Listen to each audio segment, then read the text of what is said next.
ప్రార్థన చేస్తుందండి. పరిశుద్ధుడైన తండ్రి, ప్రేమ కలిగిన మా ప్రభువ, కృపా సత్య సంపూర్ణుడా, కృప చూపుటల ఐశ్వర్యవంతుడా, మీ యొక్క ఘనమైన మహిమ కలిగిన శక్తి కలిగిన నామమును బట్టి స్తోత్రాలు. మమ్మల్ని అందరినీ జ్ఞాపకం చేసుకొని మరి యొక్క నూతన సంవత్సరంలో, ఈ నూతన నెలలో సంపూర్ణ రాత్రి ప్రార్థన కలిగి ఉండడానికి సహాయం చేశారు. సంఘంగా ప్రార్థించినప్పుడు మీరు అద్భుతాలు చేసినారు. ఇప్పటి వరకు నీ సన్నిధిలో మీరు మా ఎడల చేసినటువంటి శిలువ కార్యాన్ని బట్టి కృతజ్ఞతాస్తుతులు చెల్లించడానికి మాకు ఇచ్చిన అవకాశాన్ని బట్టి స్తోత్రాలు. మరలా మిగిలిన సమయము నీ సన్నిధిలో ప్రార్థనలో గడపడానికి మాకు అవకాశం ఇచ్చారు. సమయాన్ని దీవించి ఆశీర్వదించండి. నేను నిష్ప్రయోజకుడను ప్రభా, నాకు మాకు కావలసినటువంటి నీ పరిశుద్ధ లేఖనాలను మాకు దయచేయండి. వినే చెవి, గ్రహించే మనసును మాకు దయచేయి. వాక్యాన్ని విని విశ్వసించి దానిని అనుసరించి నడిచి ప్రవర్తించి జీవించటానికి, మిమ్మల్ని సేవించటానికి, మీ రాజ్యం కొరకు సిద్ధపడటానికి సహాయం చేయమని, సంపూర్ణంగా నన్ను నీ రక్తంలో కడుగము, శుద్ధి చేయము, పవిత్రపరచుము. మీ మాటలు మాకు వినిపించి మీరు మహిమ పొందమని యేసు ప్రభు వారి నామమున ప్రార్థిస్తున్నాం తండ్రి, ఆమేన్.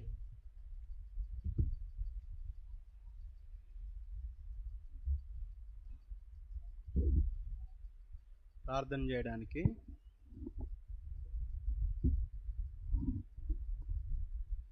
కొన్ని వాక్యాలు మనం ధ్యానం చేసుకుందాండి. మొదటిగా పేతురు రాసిన పత్రిక, పేతురు రాసిన పత్రిక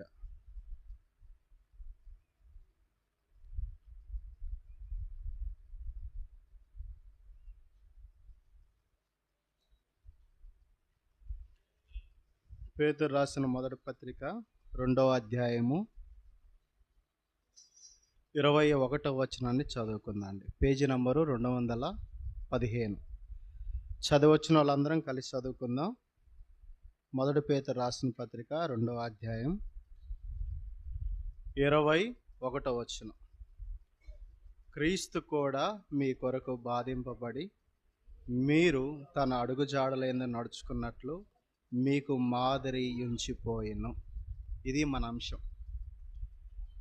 యేసు ప్రభువారు మీకు మాదిరి ఉంచిపోయెను. ఈ రాత్రి ఎందుకు ప్రార్థన చేయాలి తెలుసా? రాత్రి ఎందుకు చేయాలి అనంటే, యేసు ప్రభువారు మనకు చూపించినటువంటి మాదిరి. మనం చాలా మందిని మాదిరి పెట్టుకుంటాం. మాదిరి అంటే రోల్ మోడల్, అంటే వాళ్ళని అనుసరించటం, వాళ్ళలాగా మాట్లాడటం, వాళ్ళలాగా నుంచోవటం, వాళ్ళలాగా చూడటం. అంటే మనకి ఒక్కొక్కళ్ళు ఒక్కొక్క ఇష్టమైన వాళ్ళని వాళ్ళని అనుసరిస్తామంట. అనుసరించటం, మాదిరి అంటే అనుసరించటం. యేసుక్రీస్తుని ఈ రాత్రి మనం అనుసరించడానికి రాత్రి ఎందుకు ప్రార్థన చేయాలంటే, దేవుణ్ణి అనుసరించేవారు దేవుడిలాగా చేయాలి. దేవుడు ఏం చేసిండు అంటే, లూకా సువార్త 6వ అధ్యాయంలో యేసు ప్రభువారు మనకు ఉంచిపోయినటువంటి మాదిరి అక్కడ రాయబడుతూ వచ్చింది. లూకా సువార్త 6వ అధ్యాయం, లూకా సువార్త 6వ అధ్యాయం 12వ వచనాన్ని చదువుకుందండి. కొత్త నిబంధనలో పేజీ నంబరు 55, 12వ వచనం చదువుదాం, అందరం కలిసి చదువు. ఆ దినముల యందు ఆయన ప్రార్థన చేయుటకు కొండకు వెళ్ళి దేవుణ్ణి ప్రార్థించుట యందు రాత్రి గడిపెను. ఎవరంట? దేవుడు. అది మాదిరి. దేవుడు ఈ లోకంలో ప్రతి మనిషికి ఒక మార్గం చూపించిండు. ఆ మార్గంలో నడిస్తేనే దేవుడు ఉండే స్థలంలో మనం ఉండగలం. ప్రతి వ్యక్తి ఎవరు మార్గంలో నడిస్తే వాళ్ళ మార్గాలు చివరికి తుదకు మరణానికి, తర్వాత నరకానికి, తర్వాత పాతాళానికి. యేసు ప్రభువారి మాదిరి ఏందంటే, ఈ లోకంలో ఉన్నప్పుడు మనుషులు కూడా ఈ విధంగా చేయాలి. ఏ విధంగా అంట? ఆయన దేవుణ్ణి ప్రార్థించుటయందు రాత్రి గడిపెను. సంఘంగా, కుటుంబంగా, వ్యక్తిగతంగా ఇది అనుభవమై ఉండాలి. ఓన్లీ సంఘంగా మాత్రమే సంపూర్ణ రాత్రి ప్రార్థనలు చేస్తారు కదా. వ్యక్తిగతంగా ఎప్పుడైనా మనం చేసుకున్నామో ఆ రాత్రంతా అనుభవం ఉందే మనకి? లేదు. మన జీవితంలో ఒక రాత్రంతా సంపూర్ణంగా ప్రార్థన చేసిన వాళ్ళు ఒక్కళ్ళన్నా ఉన్నారంటే ఎవరు ఉండరు. మరి యేసు ప్రభువారు మాదిరి చూపిస్తా ఉన్నారు. ఏంటి? నేను దేవుడునయుండి మానవునిగా పుట్టి రాత్రంతా కూడా తండ్రితో నేను సహవాసము చేశా. రాత్రంతా. ఇప్పుడు అర్థమైందా రాత్రి ప్రార్థన ఎందుకో? నీ దేవుడు రాత్రంతా ఏం చేశారంట? ప్రార్థన చేశారు రాత్రంతా. ఇది ఏమిటి అంటే, ఎవరెవరితో ప్రార్థన చేశారంటే చూడండి, ఇదే లూకా సువార్తలో రాయబడుతూ వచ్చింది. 22వ అధ్యాయం. లూకా సువార్త 22వ అధ్యాయం 39వ వచనం. 22:39 తీసిన వాళ్ళు చదవండి. తర్వాత ఆయన బయలుదేరి తన వాడుకు చొప్పున ఒలీవల కొండకు వెళ్ళగా శిష్యులను ఆయన వెంట వెళ్ళిరి. ఇక్కడ మనం గమనించవలసిన మాట ఏంటంటే 39వ వచనంలో తన వాడుకు చొప్పున. ఏంటిదంటే ఇది వాడుక. వాడుక అంటే జీవితంలో రోజు చేసే పనిని వాడుక అంటారు. ఏంటిదంట? జీవితంలో రోజు చేసే పనిని ఏమంటారు? వాడుక. యేసు ప్రభు వారికి, యేసు ప్రభువుతో ఉన్నటువంటి 12 మంది శిష్యులకి వాడుక ఏంటంటే, వాళ్ళందరూ కలిసి ఒలీవల తోటలో ఒలీవ కొండ దగ్గరికి వెళ్ళి ఆ యేసయ్యతో పాటు ఉన్న 12 మంది శిష్యులు వాడుక చొప్పున ఏం చేస్తున్నారంట? దేవునితో ప్రార్థన చేస్తున్నారు. అది వాడుక. మన వాడుక ఏంది? ఈ నెల వచ్చామనుకోండి ప్రార్థనకి, వచ్చే నెల మానేస్తాం ఖచ్చితంగా. ఏ ఒకటి ఇబ్బందులు, మన సమస్యలు మనమే తెచ్చుకుంటాం అన్నమాట. ఇక్కడ దేవుని వాక్యం ఏం చెబుతుందంటే, తర్వాత ఆయన బయలుదేరి తన వాడుక చొప్పున ఒలీవల కొండకు వెళ్ళగా శిష్యులను ఆయన వెంట వెళ్ళిరి. ఎవరు వెళ్ళారంట? ఇప్పుడు ఇంటిలో నువ్వు ఒక్కదానివో ఒక్కడవచ్చు, మరి నీతో పాటు నీ కుటుంబం ఏది? యేసు ప్రభువారు ప్రార్థన చేయడానికి ఒలీవ కొండకి వెళ్తున్నారంట, రాత్రి ప్రార్థన చేయడానికి. ఆ యేసు ప్రభువారు ఎమ్మటి ఎవరున్నారండి? శిష్యులు ఉన్నారు. ఎందుకు? ఆయనను అనుసరిస్తున్నారు, ఆయనను వెంబడిస్తున్నారు, ఆయనను మాదిరిగా తీసుకున్నారు. ఆదివారం పూట ఆరాధన చేయడానికి బయట కూడా సరిపోరు.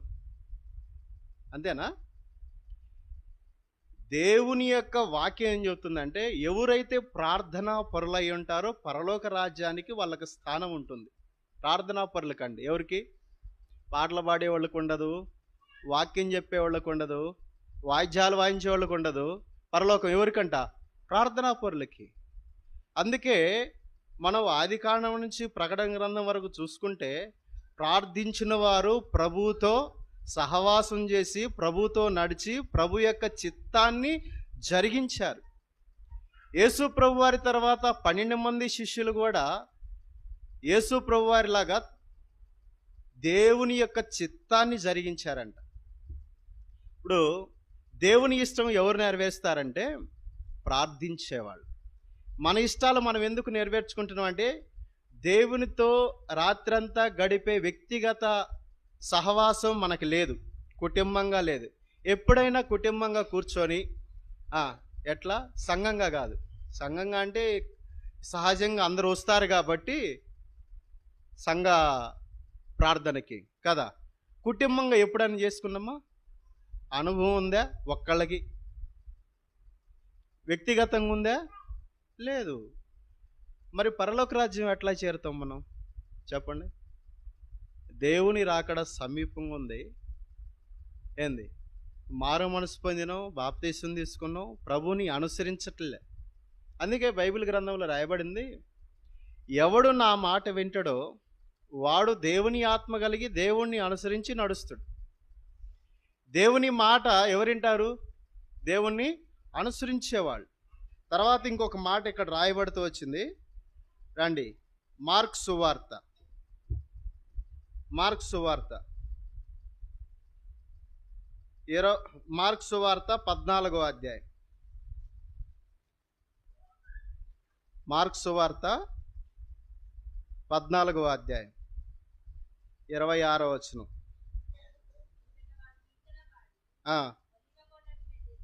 ఏం చేస్తున్నారంట? ప్రార్థన చేయడానికి పోయేటప్పుడు శిష్యులు ఆయన అంటే వెళ్తున్నారు కదా. ఇందాల మనం చదువుకున్నాం, వాడకు చొప్పున యేసు ప్రభువారి శిష్యులు ఆయన ఎంట వెళుతున్నారంట. ఎట్లా వెళ్తున్నారు? పాటలు పాడుకుంటూ. పాటలు దేనికి గుర్తు? సంతోషానికి గుర్తు, ఆనందానికి గుర్తు. ఎందుకు? మేము ఈరోజు దేవునితో గడపబోతున్నాం, మేము దేవునితో సహవాసం చేయబోతున్నాం, దేవునితో మేము మాట్లాడబోతున్నాం, దేవుని స్వరం మేము వినబోతున్నాం. ఎంత సంతోషంతో పాటలు పాడుకుంటూ దేవుని సన్నిధికి వాళ్ళు వెళ్ళారంట. వెళ్ళిన తర్వాత ఏం జరిగిందంటే, ఇప్పుడు 22వ అధ్యాయం లోకాసు వార్త 22వ అధ్యాయం. ఇక్కడ ఇంకొక మాట రాయబడింది. లోకాసు వార్త 22వ అధ్యాయం 41వ వచనం. వారి యొద్ద నుండి రాతి వేత దూరం వెళ్ళి మోకాళ్ళున్ని. ఇవన్నీ ఏంటంటే పునాదులు. ప్రార్థనకి వెళ్ళేటప్పుడు సంతోషంగా పాటలు పాడుకుంటూ ప్రభువును వెంబడిస్తూ ప్రభువుతో కలిసి ఆ రాత్రంతా ప్రార్థనలో గడపాలని శిష్యులు వెంబడిస్తున్నారంట.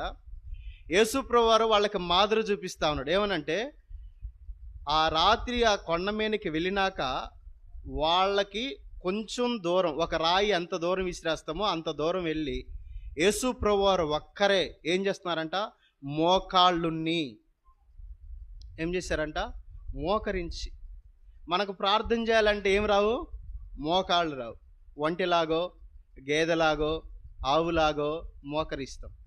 చూడండి, కొంతమంది నిలువు మోకాళ్ళు వేస్తారండి. నిలువు మోకాళ్ళు వేసినప్పుడు ఏం చేస్తుందంటే మనసు ప్రశాంతంగా ఉండేది, మనసు బాగా పనిచేసిద్ది. సగం మోకాళ్ళు ఎత్తే సగమే పనిచేసిద్ది మనసు. అందుకని నిలువు మోకాళ్ళు వేస్తారు. నిలువు మోకాళ్ళు వేస్తే మనసు ఎట్లా ఉండేది? ప్రశాంతంగా పనిచేసేది.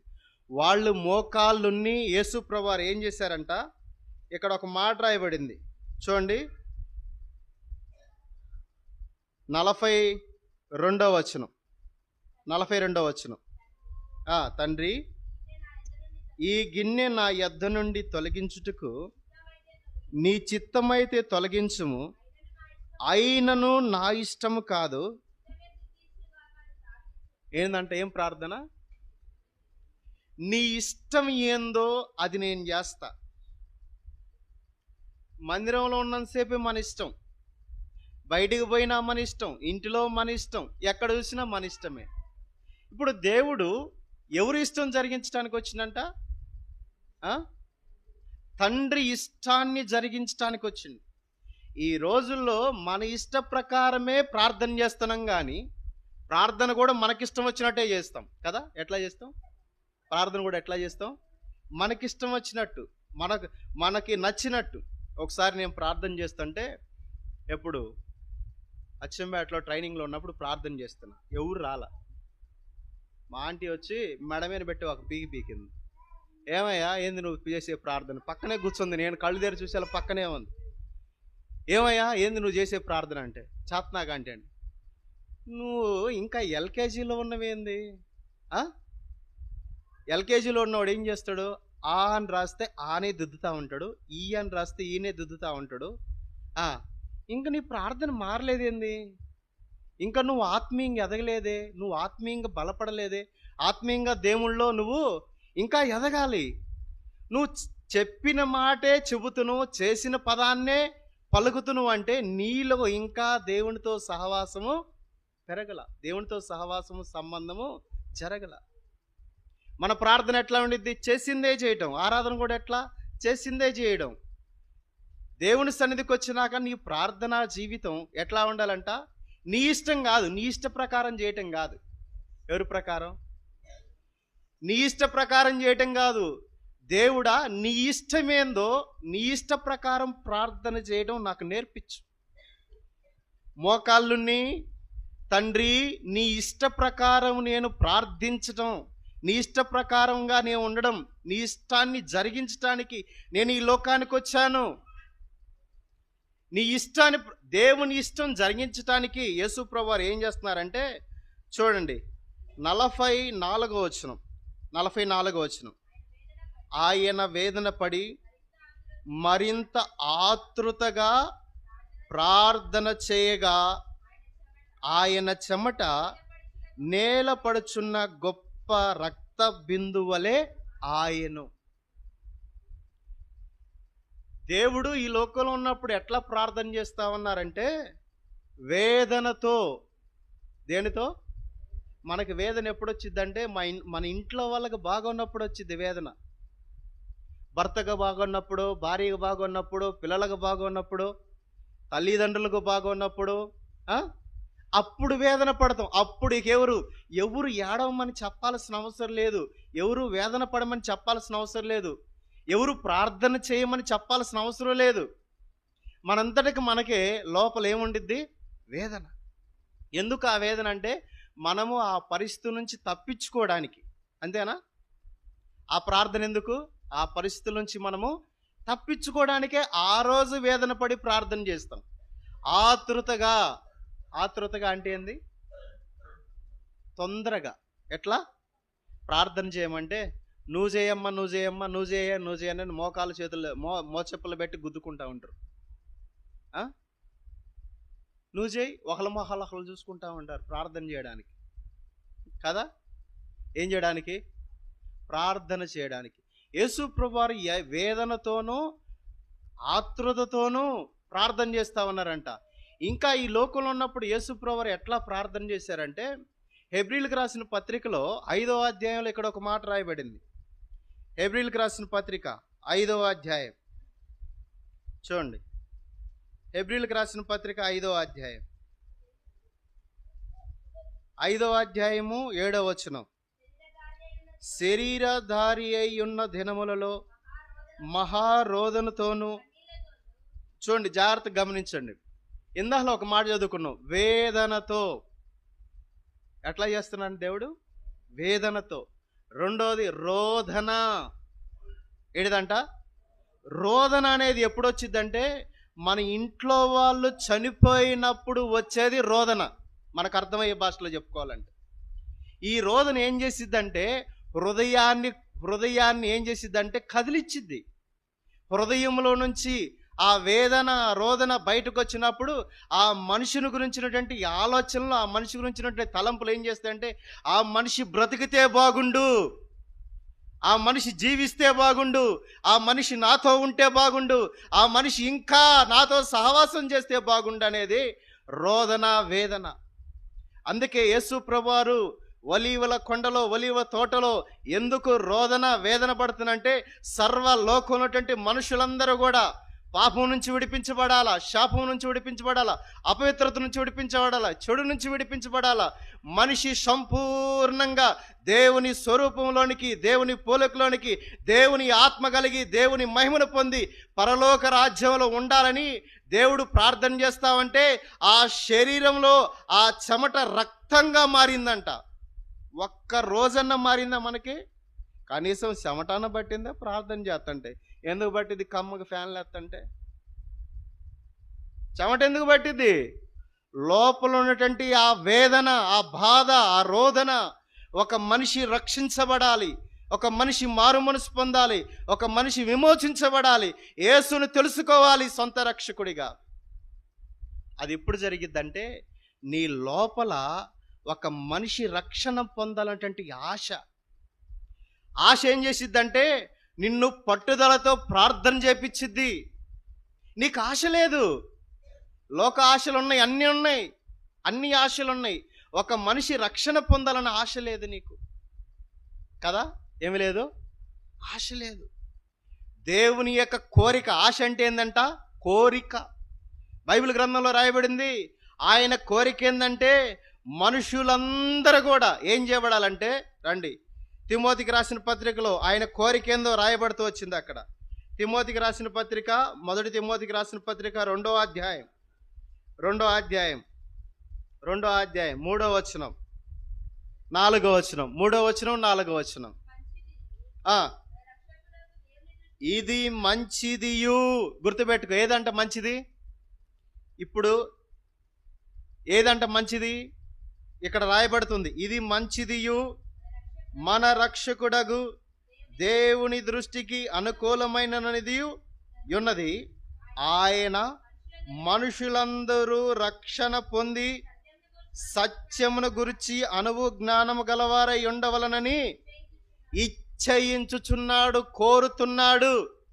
ఆయన కోరిక ఏందంట, మంచి కోరిక. ఏం కోరిక? మంచి కోరిక. ఇది మంచి కోరిక. ఏంటిది?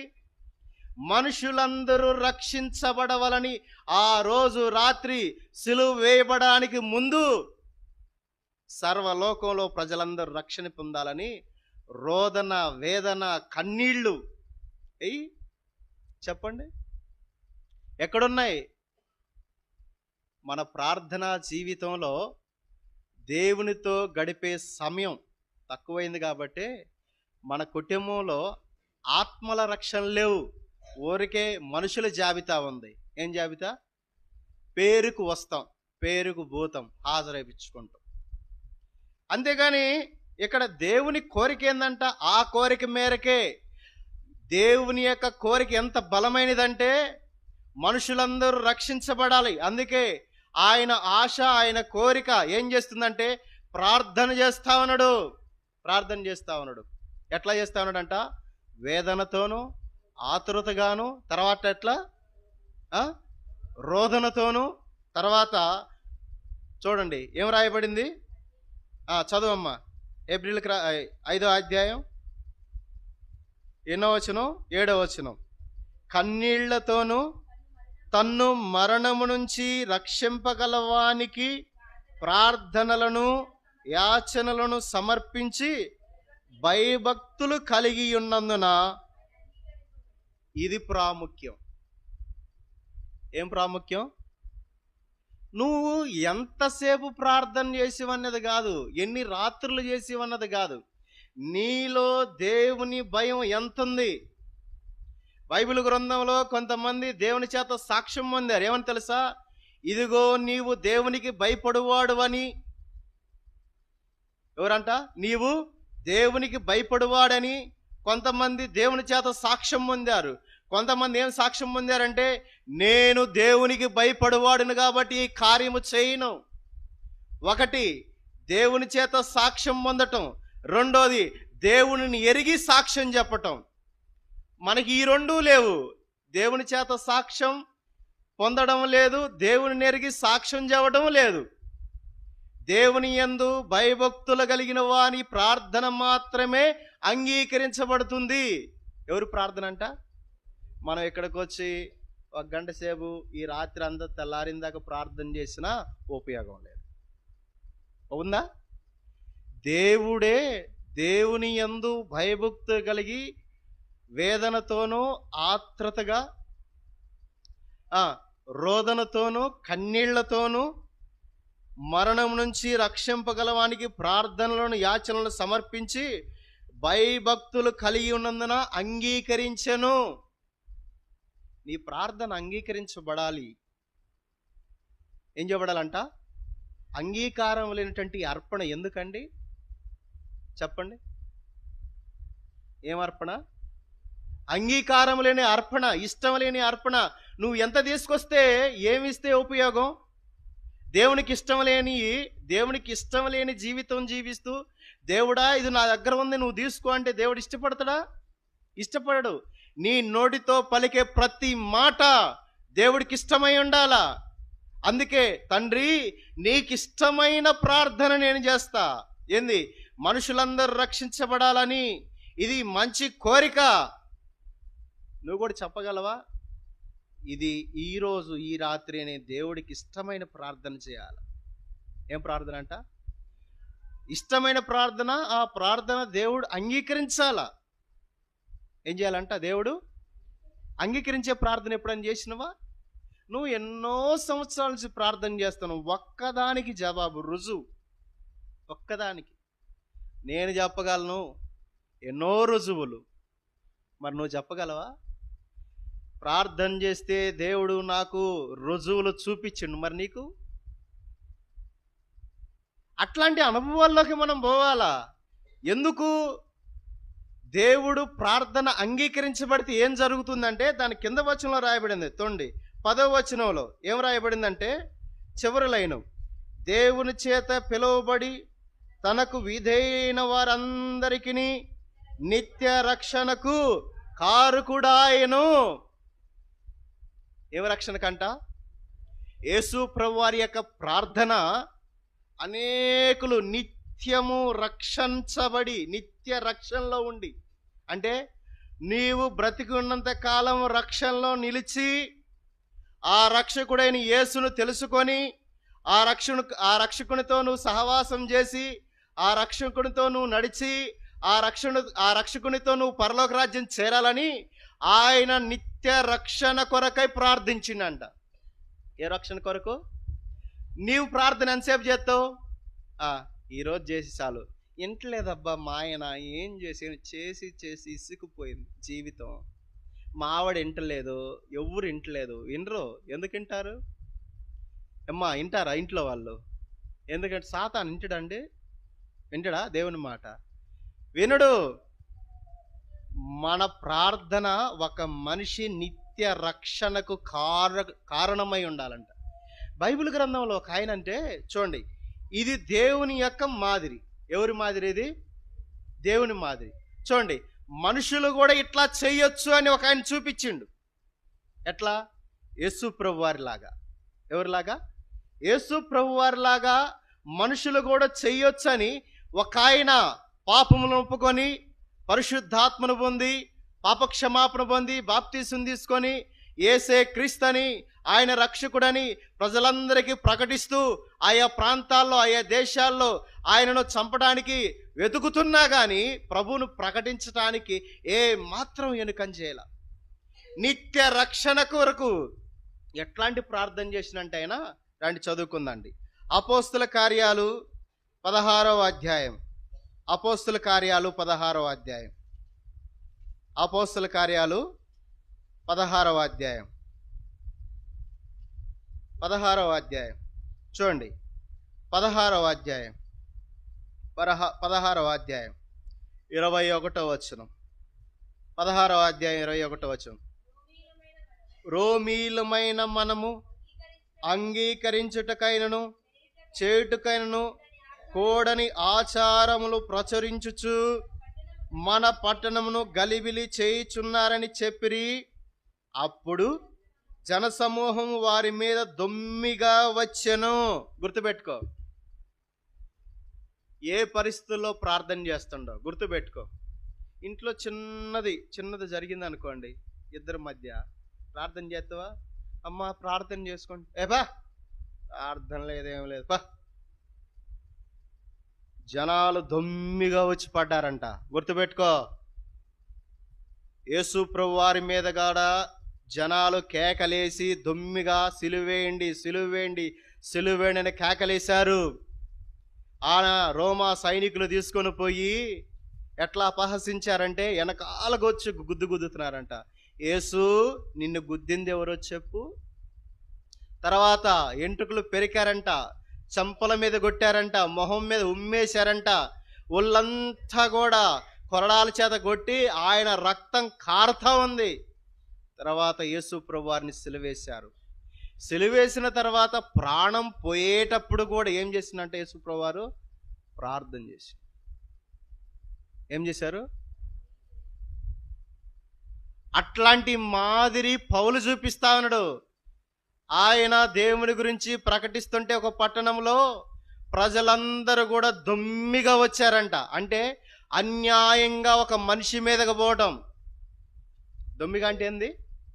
ఏ తప్పు చేయకపోయినా ఆ మనిషి మీదకి ప్రజలు పోయి ఆ మనిషిని అన్యాయంగా కొట్టడం, అది దొమ్మిగా పోవడం. పోయి ఏం చేస్తున్నారంట? అప్పుడు జనసమూహము వారి మీద దొమ్మిగా వచ్చును, న్యాయాధిపతులను వారి వస్త్రములు లాగివేసి, చూడండి ఏం చేశారంట?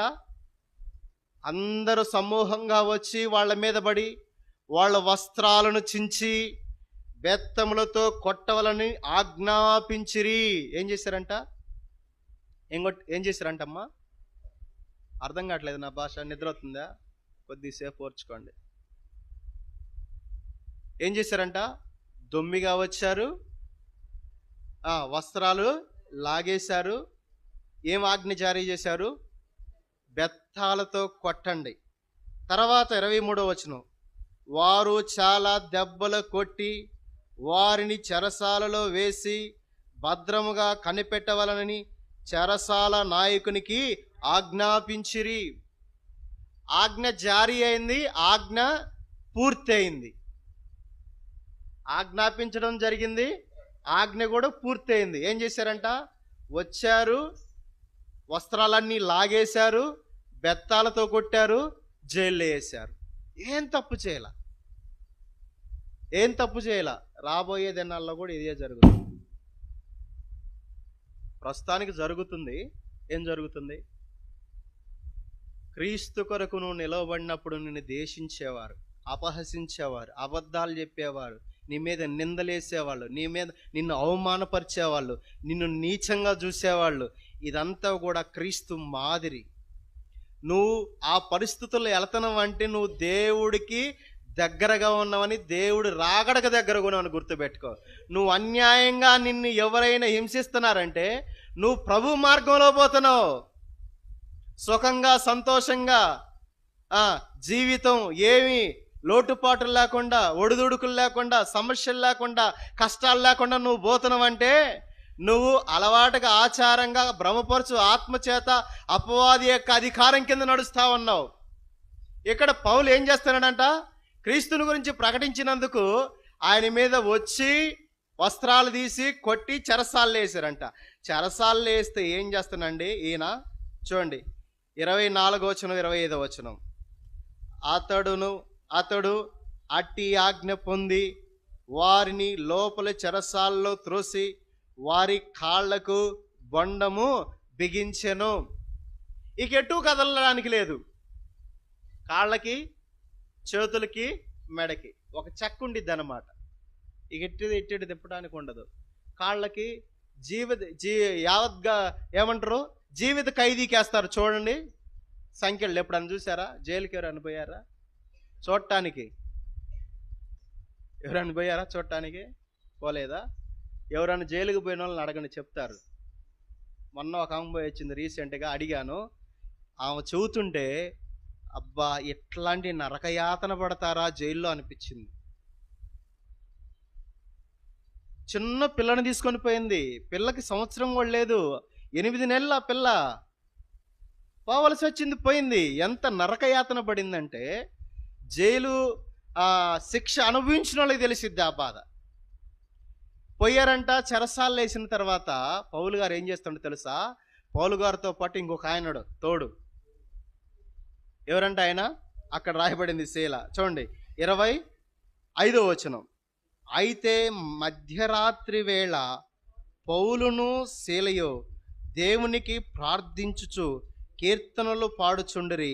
ఖైదీలు ఏమ్రా వీళ్ళు ఇంత దెబ్బలు తిని ఒళ్ళు హోనమయ్యేటట్టు కొట్టించుకొని మామూలుగా కొట్టారనుకున్నారా? ఒక జనం ఒక గుంపుగా ఇద్దరి మీదకి వచ్చి పడితే ఎట్లా ఉండిద్ది ఏమ్మా? జనం ఒక గుంపు ఇద్దరు వ్యక్తుల మీద వచ్చి పడితే ఎట్లా ఉండిద్ది? తర్వాత వాళ్ళ వస్త్రాలన్నీ చించి బెత్తాలతో కొట్టి చెరసాలలో వేసి ఏం చేశారంట? బంధించారంట. అయినా కానీ వీళ్ళు ఏం చేస్తున్నారు? ప్రార్థన ప్రార్థన చేస్తుంటే ఎవరు వింటున్నారంట? ఖైదీలు వింటున్నారు. వాళ్ళకి మారు మనసు వచ్చింది. ఎవరికి? వీళ్ళు ఎంత బాధలో ఉండి కూడా, ఇంత వేదనలో ఉండి కూడా, ఇంత శ్రమలో ఉండి క్రైస్తవుడు అంటే ఏందో తెలుసా? మనసులో బాధ ఉంచుకోండి, నోటితో నవ్వేవాడు క్రైస్తవుడు. ఎవరు? మనసులో బాధ ఉంచుకొని నోటితో నవ్వించేవాడే క్రైస్తవుడు. మనం అట్ట కాదు. మొహం ఎట్లా ఉండిద్ది? నిప్పుల మీద ఉప్పేసినట్టు ఉండిద్ది ఎప్పుడు మనకి. అబ్బా ఎక్సలెంట్, భలే ఉండిద్ది కదా. మన మొహం ఎట్లా ఉండిద్ది తెలుసుగా? నిప్పుల మీద ఉప్పేస్తే ఎట్లా ఉండిద్ది? భలే సౌండ్ వచ్చింది. మన మొహం కూడా అంతేనయ్యా. వీళ్ళు ఎంత బాధ లోపల పెట్టుకొని, నేను క్రీస్తు కొరకు, ఎవరి కొరకు? క్రీస్తు కొరకు ఏం చేస్తున్నారంటే, వీళ్ళకి ఒక వచనం మనం చదువుకోవాలి. దీనికి ఏందంట? పేతురు రాసిన పత్రికలో రాండి, ఇక్కడ ఒక మాట రాయబడింది. పేతురు రాసిన పత్రిక, మొదటి పేతురు రాసిన పత్రిక 4వ అధ్యాయం. మొదటి పేతురు రాసిన పత్రిక 4వ అధ్యాయం 16వ వచనం. ఎవడైనను క్రైస్తవుడైనందుకు బాధ అనుభవించిన ఎడల అతడు సిగ్గుపడక, ఏం పడలేదంట? అరే నా పరువు అంతా పోయా. ఏమైంది? నేను పాస్టర్ గారిని, నన్ను జనాలు వచ్చి ఏం చేశారు? వస్త్రాలన్నీ పీకేశారు, బెత్తాలతో కొట్టారు, జైల్లో వేశారు. అయినా నేను ప్రార్థన చేస్తాను. ఎందుకు? సిగ్గుపడలా. దేని విషయం? దేవుని విషయం. దేవుని కొరకు చెరసాలకు పోవడానికి కూడా సిగ్గుపడలా. ఏమండి? కొట్టుకొని కాదు చెరసాలకు పోవాల్సింది, తిట్టుకొని కాదు చెరసాలకు పోవాల్సింది, గొడవలు పెట్టుకొని కాదు చెరసాలకు పోవాలి. అప్పుడు సిగ్గుపడాలే. ఇప్పుడు సిగ్గుపడను దేనికి? క్రైస్తవుడనైనందుకు నేను బాధను అనుభవించిన ఎడల సిగ్గుపడక ఆ పేరును బట్టి దేవుణ్ణి. ఇప్పుడు ఎవరికి మహిమ వచ్చిందండి? ఇప్పుడు చూడండి, పౌలు గారు చెరసాల్లో ప్రార్థన చేస్తామండి, దేవునికి మహిమ. పౌలా, ఆ బాధను ఎట్లా అనుభవించువయ్యా? ఆ దెబ్బలు ఎట్లా అనుభవించువయ్యా? అవమానాన్ని ఎట్లా అనుభవించువయ్యా? ఆ సిగ్గుని ఎట్లా వదిలేసివయ్యా? అంతమంది ముందు నిన్ను ఈ విధంగా కొడితే సిగ్గుపడక క్రైస్తవుడైనందుకు ఆ చెరసాల్లో ఉన్నటువంటి వారి కొరకు ప్రార్థన చేస్తా ఉన్నాడంట. సంఘాల కొరకు ప్రార్థన చేస్తా ఉన్నాడంట. ఆ చెరసాల్లో ఉన్నటువంటి ప్రజలందరూ కూడా ఏం చేస్తున్నారంట? వింటున్నారు. వాళ్ళు ప్రార్థన చేస్తే అక్కడ ఒక అద్భుతం జరిగింది. ఏం జరిగింది? ఒక అద్భుతం. నువ్వెన్ని బాధలు, శ్రమలు, కష్టాల గుండా పోతే నువ్వు క్రీస్తును బట్టి సిగ్గుపడక, ప్రభువా మీరు అనుమతించకుండా ఇదేది జరగదు. అంతేనా? ఎవరు అనుమతించారు? అది దేవుడు అనుమతించిండు. దేవుడు అనుమతించినప్పుడు, ఆ పరిస్థితులు గుండా పోయినప్పుడు దేవునికి మహిమ వస్తుంది. ఎవరికంట? దేవునికి మహిమ వచ్చింది. క్రైస్తవుడేందుకు సిగ్గుపడక పాటలు పాడుతూ ప్రార్థిస్తూ ఖైదీలందరూ వింటామన్నారంట. విని క్రీస్తుని గురించి విని ఆ అద్భుతం, జైలు గోడలన్నీ కూడా పడిపోయినాయి. ఎవరు పారిపోలేదండి. అది గొప్ప విషయం. ఎందుకు? దొంగ ఏం చేస్తాడు? ఎప్పుడు అవకాశం వచ్చిద్దా, ఎప్పుడు తప్పించుకోవాలని ఆలోచిస్తాడు. కానీ వీళ్ళు ఆ చెరసాలలో పాటలు పాడుతూ ఉంటే, ఆ చెరసాలలో ప్రార్థన చేస్తూ ఉంటే, ఆ పాటలు విని ఆ యొక్క ప్రార్థన విన్న వాళ్ళందరూ కూడా అక్కడే నిలిచిపోయారు. ఏమైపోయారంట? అక్కడే నిలిచిపోయారు. ఎందుకు? ఆయన ప్రార్థనా శక్తి అట్లాంటిది. ఏ దొంగ కూడా పారిపోలా, ఎవరు కూడా తప్పించుకుందామని ప్రయత్నం చేయలా. ఎందుకు? ఆయన ప్రభావం అట్లాంటిది. దేవుడికి మహిమ వచ్చింది.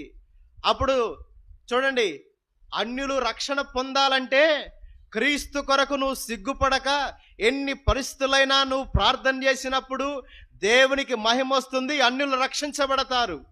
అప్పుడు అక్కడ ఒక అన్యుడు అధిపతి రక్షణ, ఒక అన్యుడు రక్షించబడ్డాడు, ఒక అధిపతి రక్షించబడ్డాడు, తన కుటుంబం రక్షించబడింది. అక్కడ దేవుని యొక్క కార్యాలు చూసిండు. నీ ప్రార్థన దేవుని కార్యాలు, నీ ప్రార్థన ద్వారా దేవుని కార్యాలు చూపించాలా. నిన్ను కాదు చూపించాల్సింది, నిన్ను కాదు చూపించాల్సింది. నేను ప్రార్థనా పరురాల్ని. కొంతమంది ఈ మధ్య అంటున్నారు, నేను 16 గంటలు ప్రార్థన చేస్తా, 20 గంటలు ప్రార్థన చేస్తా, 36 గంటలు ప్రార్థన చేస్తా. నిన్ను చూపించుకోవడానికా? నన్ను చూపించుకోవడానికా? ఎవరిని చూపించుకోవడానికి? ఇప్పుడు పౌలు గారు ప్రార్థన చేశారు, ఎవరిని చూపించారు? దేవుణ్ణి. అయ్యా నేను నీ దేవుణ్ణి నమ్ముకుంటా. ఇంత బాధలో కూడా ఎంత సంతోషంగా పాటలు పడుతున్నావయ్యా, ఎంత ఆనందంగా పాటలు పడుతున్నావయ్యా. ఆ దేవునికి ఇంత శ్రమ వచ్చినా కానీ, ఇంత వేదన వచ్చినా కానీ, శరీరం అంతా కూడా పాడైపోయేటట్టు కొట్టినా కానీ నువ్వు ఎట్లా ప్రార్థన చేయగలుగుతున్నావు? అందుకే పేతురు అంటాడు, చెప్పనసఖ్య మహిమాయుక్తమైన ఈ సంతోషం నీకు కావాలంటే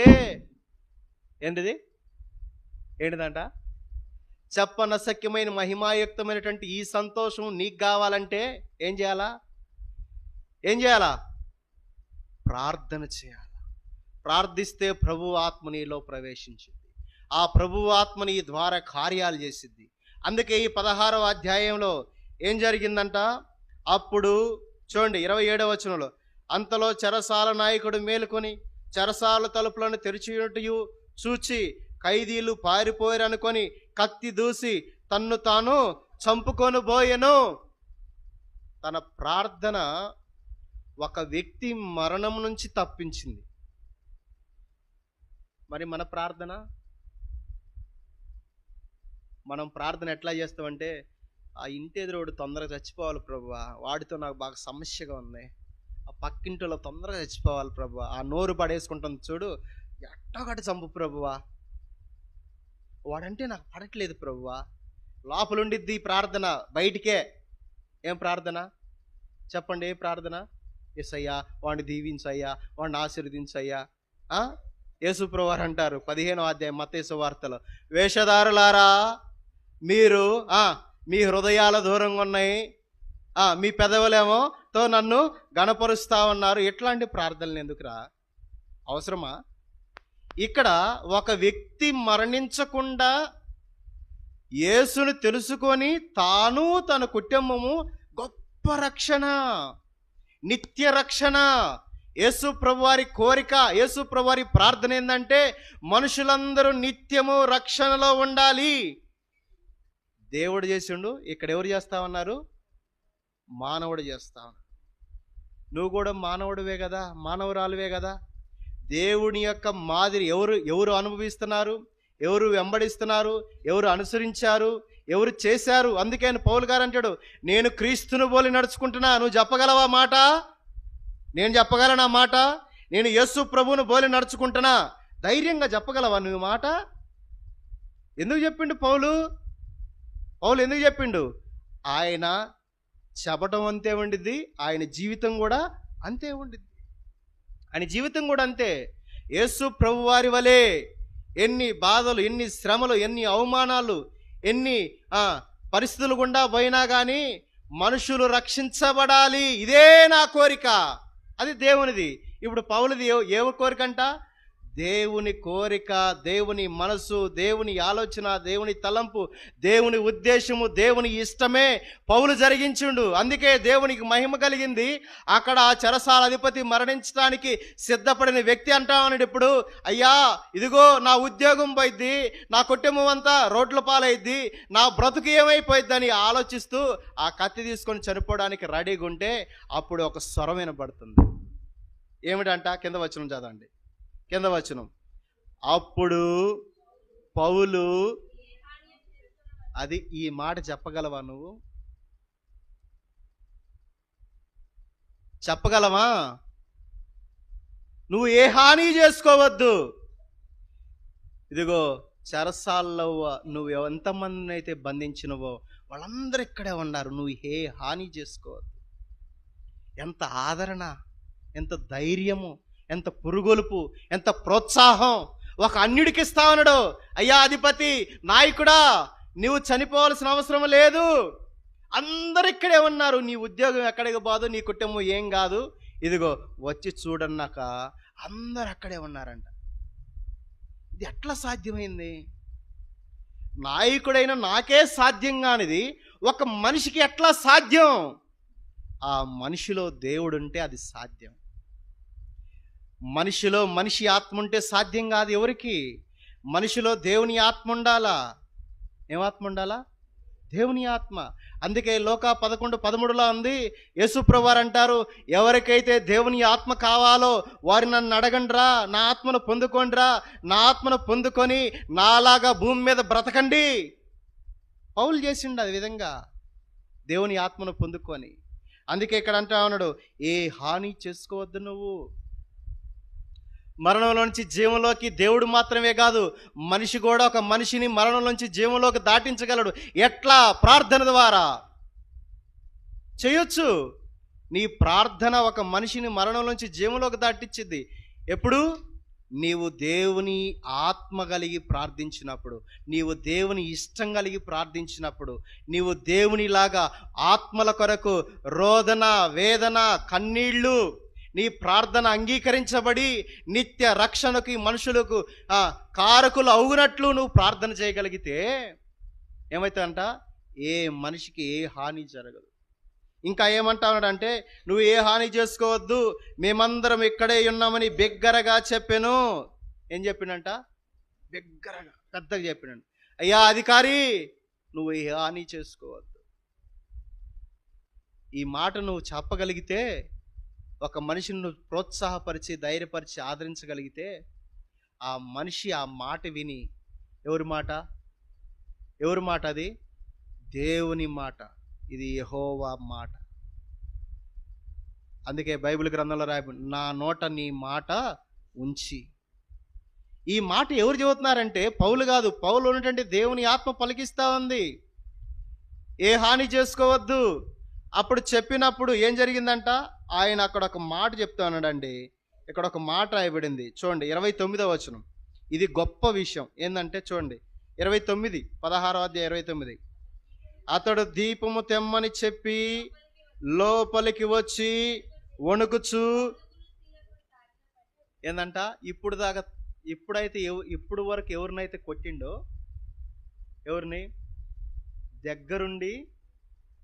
దగ్గరుండి సైనికుల చేత ఎవరినైతే కొట్టించిండో, ఇప్పుడు కొట్టేటప్పుడు ఈయన అధికారిగా ఉన్నాడు. ఎవరు అధికారిగా ఉన్నాడు? చెరసాల అధిపతి, నాయకుడు అధికారిగా ఉన్నాడు. ఇప్పుడు ఎవరు అధికారి ఇక్కడ? ఎవరికి సాగిలపడుతున్నారు? మామూలుగా అయితే మనం జైలుకి పోతే ఎస్ఐ గారికి దండం పెట్టాయ్యా, నీ దండం పెడతానయ్యా, కొద్దిగా నన్ను విడిచిపెట్టయ్యా, నేను పాస్టర్ గారినయ్యా, ఏదో 4 మాటలు దేవుడి మాటలు చెప్పుకొని అట్లా నేను బతుకుతానయ్యా, నా పరిస్థితి, నా కుటుంబ పరిస్థితి అని మనం కాళ్ళు పట్టుకుంటాం ఎస్ఐ. అంతేనా? ఇప్పుడు ఏమైంది ఇక్కడ? ఏమైంది? ఇప్పుడు ఆ నాయకుడే ఎవరు కాళ్ళు పట్టుకుంటా ఉన్నాడు? ఇది కదా మరి అద్భుతం అంటే. ఏది అద్భుతం? నిన్ను కొట్టినోడే నీ కాళ్ళు పట్టుకోవడం అద్భుతం.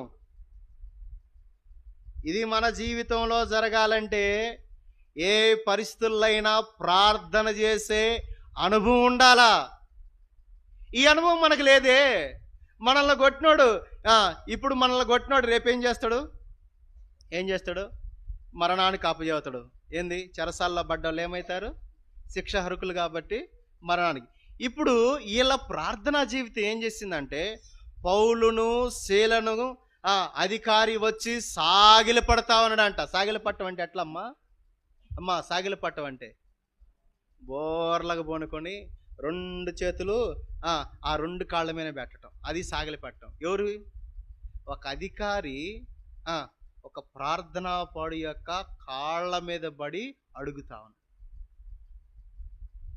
నీ ప్రార్థనా జీవితమే నీ పరిస్థితులను మార్చిద్ది. ఈ ప్రార్థనా జీవితం ఈయన అడిగిండా పౌలు, నా కాళ్ళు పట్టుకోవయ్యా అని? ఆయన జీవితంలో దేవుడికి మహిమ మరి ఈ విధంగా వచ్చింది. దేవునికి మహిమ ఎట్లా వచ్చింది? క్రీస్తుని బట్టి నేను సిగ్గుపడను, బాధను అనుభవిస్తాను. అయితే దేవునికి మహిమ వస్తుందంటే ఈ విధంగా వచ్చింది దేవునికి మహిమ. ఇంకేం రాయబడిందంటే దాని కింద వచనంలో చూడండి, 30వ వచనం.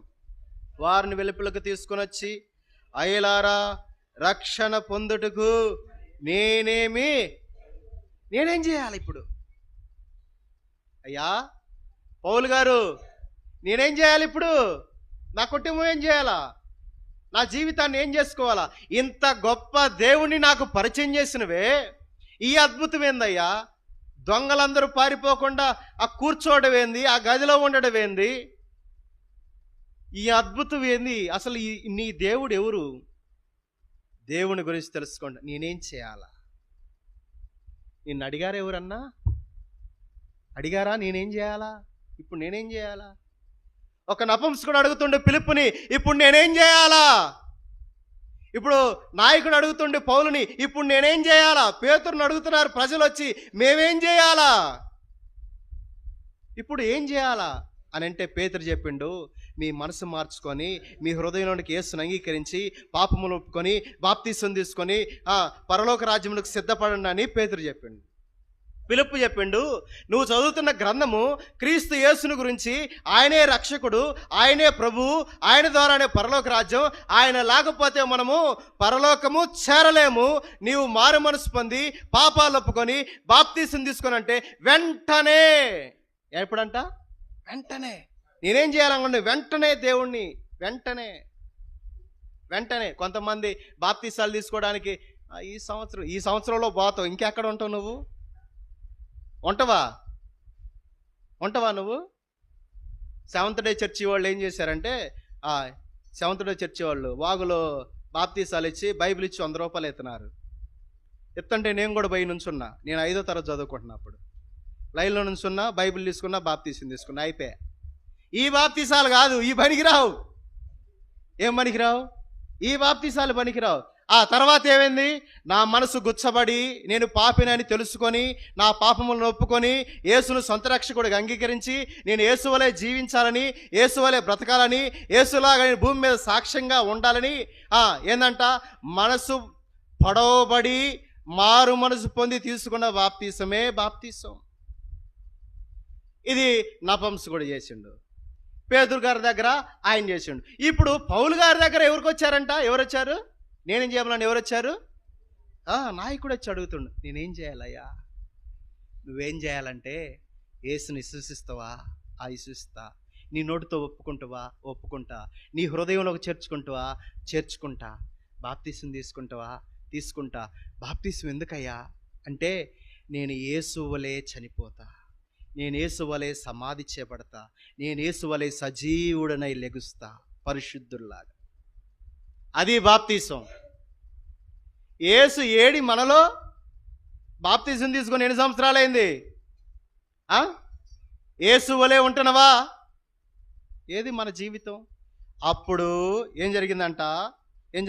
ఇక్కడ రాయబడింది 31వ వచనంలో, అయ్యలారా, రక్షణ పొందుటకు నేనేమి చేయవలను? అందుకు వారు, ప్రభువైన యేసునందు శ్వాసముంచుము, అప్పుడు నీవును నీ ఇంటి వారును గొప్ప రక్షణ, నిత్య రక్షణ, నీకు నీ ఇంటి వారికి రక్షణ, నీ ఆత్మలకు రక్షణ. అందుకే పేతురు అంటున్నాడు, ఈయన ఆత్మలకి కాపరి, ఆత్మలకు రక్షకుడు. తన ప్రజలను వారి పాపం నుంచి విడిపించడానికి పుట్టినవాడు ఆయన రక్షకుడు. రక్షణ, నీ ఇంటికి రక్షణ. చూడండి, ఆ వ్యక్తి అడుగుతుండు, నేనేం చేయాలి అంటే, ఇదిగో నువ్వు మారు మనసు పొందు, నీ పాపములను ఒప్పుకో, నీ హృదయంలోనికి యేసును చేర్చుకో, నీవు నీ ఇంటి వారు గొప్ప రక్షణ పొందుతారు. ఆయన ఆ రాత్రి తిన్న దెబ్బలకి, పడిన బాధకి, పడిన వేదనకి, పడిన సిగ్గుకి, అవమానానికి ఒక కుటుంబం రక్షించబడింది. వింటున్నారా? ఏం రక్షించబడింది? ఒక కుటుంబం రక్షించబడింది. మామూలు కుటుంబమా? అధిపతి, నాయకుడు. ఎవరంట? చూడండి, నామకార్థమైన క్రైస్తవులని రక్షించడం చాలా తేలిక. కరుడుగట్టిన క్రైస్తవులు ఉంటారు. వీళ్ళు ఎట్లా ఉంటారంటే, చేసేవన్నీ చేస్తారు, లోపలికి వస్తారు, యేసయ్య హల్లెలూయా స్తోత్రం ఆమేన్ అంటారు. అట్లాంటి వాళ్ళని మార్చాలి. చేసేవన్నీ చేస్తూ ఉంటారు. నీకు తెలుసుగా, తెలీదా నీకు? అన్నీ తెలుసు మనకి ఎవరు ఎట్లాంటి వాళ్ళు. నిజమైన క్రైస్తవుడు ఏం చేయాలంటే, ప్రభువా నేను మారడానికి సహాయం చేసు, అవకాశం ఇచ్చు. ఇది ఈ వ్యక్తి కూడా అలవాటుగా ఆచారంగా వస్తుండు, మరి ఆయనలో కూడా కార్యం చేయవా? ఏది నీ ప్రార్థనా జీవితం ఏది, నీ విశ్వాస జీవితం ఏది అని దేవుడు అడిగితే ఏం చేస్తాం మనం? చెప్పాలా? ఇంటికి రక్షణ, ఒక కుటుంబం రక్షించబడింది. ఎవరంట? కుటుంబం రక్షించబడింది. యేసు ప్రభువారి యొక్క ప్రార్థన ద్వారా ప్రపంచంలో ప్రజలందరూ రక్షణ పొందితే, ఆ రాత్రి పౌలు శీల చేసిన ప్రార్థన ద్వారా, ఆ రాత్రి ప్రార్థన ద్వారా, అక్కడ చదివారా? మధ్యరాత్రి అని రాయబడింది. ఏం రాత్రి? ఆ రాత్రి ఒళ్ళంతా దెబ్బలు, రక్తము, వాపు, బాధ, వేదనతో ప్రభువుని పాడుతూ ప్రార్థించడం ద్వారా ఒక కుటుంబం రక్షించబడింది. మనకి ఎట్లాంటి అనుభవం ఎప్పుడు ఎదురై ఉండదు. ఎదురైందా? నీకు జ్వరం వచ్చి కూడా పక్కన వాళ్ళ కోసం ప్రార్థన చేస్తావా? నీ కోసమే నువ్వు చేసుకో. మాయ్ నీళ్ళు తీసిరా, పాలు తీసిరా, ట్యాబ్లెట్లు తీసుకురా, ఇయ్యాయ మన పరిస్థితులు. ఎందుకు? మనం ఆత్మలో బలంగా లేవు. దేనిలో బలంగా లేవు? ఆత్మలో బలంగా లేవు. చూడండి, యేసు ప్రభువారు అంటే 40 రోజులు ఉపవాసం ఉన్నారంట. శారీరకంగా మానసికంగా శోధించబడతా ఉన్నాడు. ఒక పక్కన సాతాను వస్తూ ఉంది, ఒక పక్కన ఆకలి అవుతా ఉంది. అర్థమైందా నా భాష? ఒక పక్కన సాతాను శోధిస్తూ ఉన్నాడు, ఒక పక్కన ఆకలి అవుతా ఉంది. మానసికంగా శారీరకంగా శోధించబడుతూ కూడా యేసు ప్రభువారు ఎట్లా జయించారంటే, అక్కడ రాయబడింది ఆత్మ బలము పొంది. ఏం బలం అంట? ఎట్లా ఆత్మలో నువ్వు బలంగా ఉంటావు? ఎట్లా అంట? ప్రార్థన ద్వారా. నువ్వు ఆత్మలో బలంగా ఉంటే పౌలు శీలలాగా ఒక కుటుంబం రక్షించవచ్చు. ఎంతోమంది ఉన్నారు. మన ఇంటి చుట్టుపక్కల ఉన్నారు. ఎంతోమంది నీ బంధువులు చాలామంది ఉన్నారు రక్షణ లేని.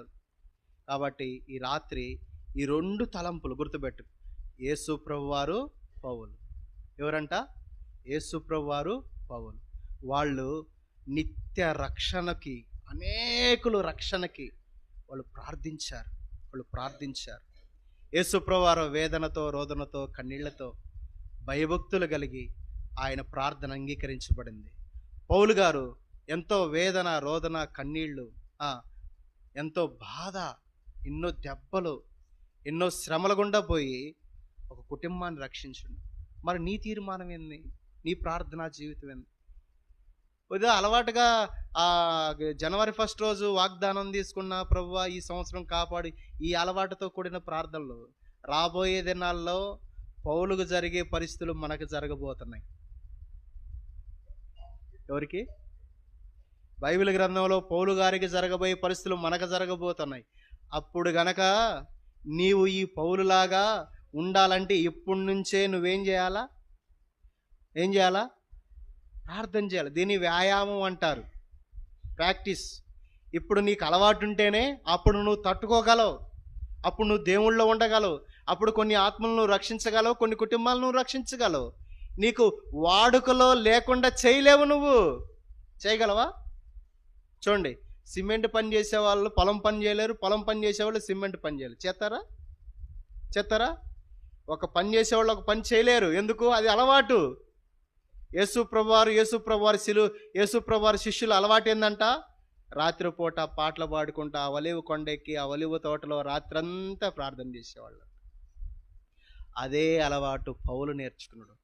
శీలని అంటాడు, అన్న పౌలన్న కొడుతున్నారన్న, తనులు తినవయ్యా, వచ్చింది దేనికయ్యా నువ్వు తనులు తినటానికి? ఆయన పాపం బలహీనుడు. ఎవరు? అశీల.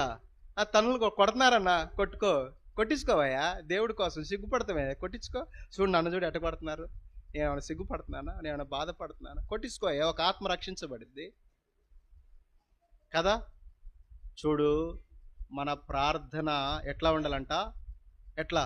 అలవాటు, మన జీవితంలో ఒక పార్ట్, ఒక భాగమై ఉండాలంట. మనం కూడా కొన్ని కుటుంబాలని, కొన్ని ఆత్మలను రక్షించాలంటే యేసు ప్రభు వారిలాగా, తర్వాత ఎవరిలాగా? పౌలులాగా ప్రార్థించే అనుభవంలోనికి వ్యక్తిగతంగా, కుటుంబంగా, సంఘంగా మనము కలిగి ఉండాలి. ప్రార్థన చేసుకుందాం.